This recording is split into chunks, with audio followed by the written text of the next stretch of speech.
sell-off in equities continued today, but experts say it's time to hit the buy button. The FBM-KLCI shed 40.6 points or 2.2% to close at 1,812.45 points, with a total of 42.3 billion ringgit worth of market cap wiped off. Amid the panic selling, Rakuten Trade Research is urging investors to keep calm as the prevailing weakness is a healthy correction.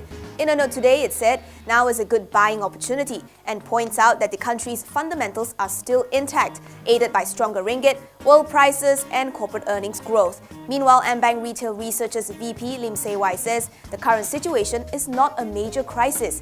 He says investors looking to buy in but worried if they are catching a falling knife should be selective and gradually accumulate fundamentally stable stocks that have retraced, as the rebound will come in just as quick.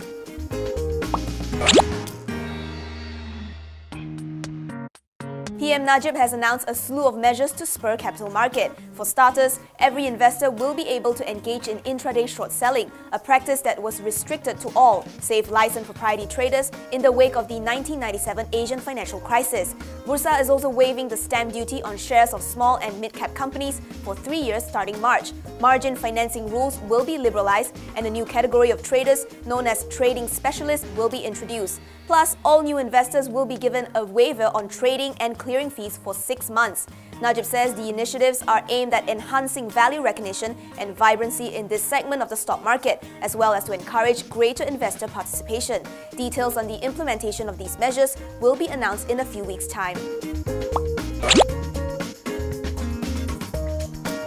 Malaysia and Singapore are mulling the establishment of a connected market corridor with a trade link between the exchanges of the two neighbouring countries. This new link will provide investors on both sides of the causeway with easier and seamless access to each other's market, with a combined market cap of more than 1.2 trillion USD and 1,600 public listed companies.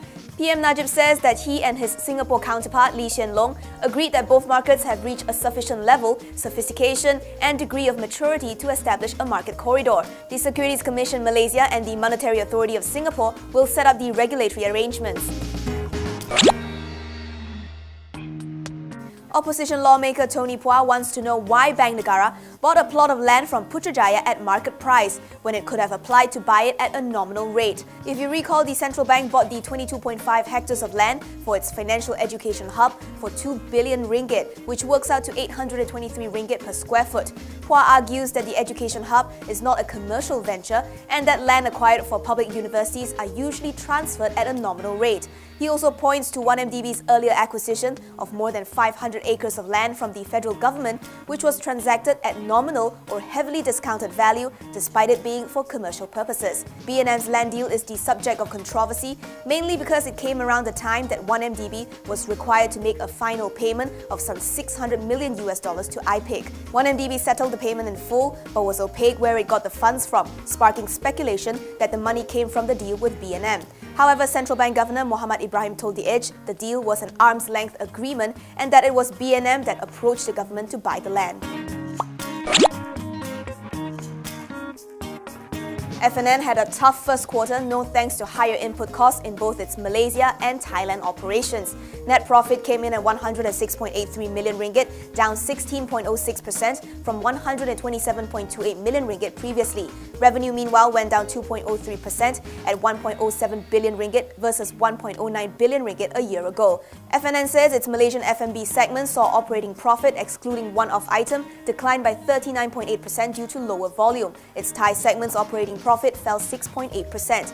Overall, FNN is expecting the Malaysian business environment to remain challenging, but it sees operational cost saving from its transformation initiatives contributing positive to the domestic segment in the coming quarters. Meanwhile, in Thailand, it says the business outlook is positive. The group expects to benefit on the whole as a net importer from the strengthening ringgit and baht, though this may present a challenge to its export business.